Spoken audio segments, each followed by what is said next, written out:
เฮ้ชบ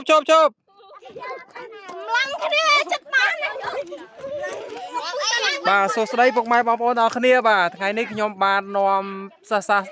និស្សិតថ្នាក់ទី4មកជួយរុញទូខ្ញុំបាទដោយសារខ្ញុំຕົកនៅក្នុងស្រះនេះយូរហើយអញ្ចឹងមានតែបងប្អូនទាំងអស់គ្នាទេជួយរុញទូខ្ញុំបាទនេះឡើងទៅលើអញ្ចឹងណាបាទមកមើលម្ដងបងប្អូនទាំងអស់គ្នាបាទសប្បាយទេសប្បាយក្តៅសងប់ឯណាបាទតែឥឡូវយើងចាប់ផ្ដើមជួយរួចដល់គ្នាតើ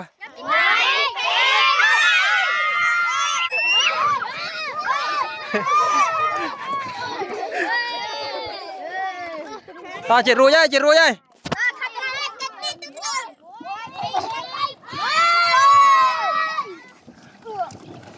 បាទនេះជាសកម្មភាពបងប្អូនទាំងអស់គ្នាសហការគ្នាជួយរុញទូកបាទ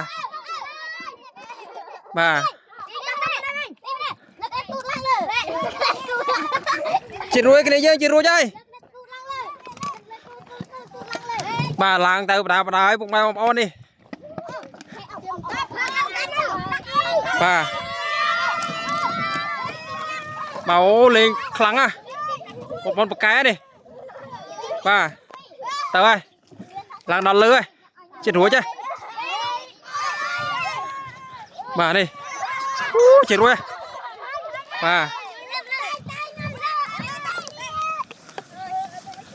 បាទជោគជ័យហើយប៉ណ្ណឹងបានហើយហត់ទេបងយើងបាទលោកគ្រូសូមអរគុណច្រើនបងប្អូនណាអរគុណច្រើនជូនបងប្អូនរៀនបកកែដល់គ្នាណាបាទនេះអូសកម្មភាពស្រាក់ស្រាំហើយមានប្រឡាក់ផុកប្រឡាក់អីអស់លេងនេះបាទនេះបាទអរគុណច្រើនបងប្អូនជួយកលាប់ទូកលោកគ្រូកលាប់នេះកលាប់តេងចង្វាក់ឲ្យលោកគ្រូចេញបងបាទ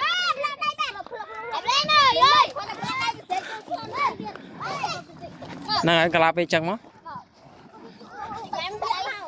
បាទអរគុណច្រើនហ្នឹងហើយប៉ុណ្ណឹងកូនចាំឲ្យវេនថ្ងៃចាំជួយលីទូកលោកគ្រូទៅវិញណា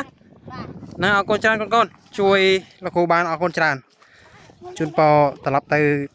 សាលាវិញសុខសប្បាយ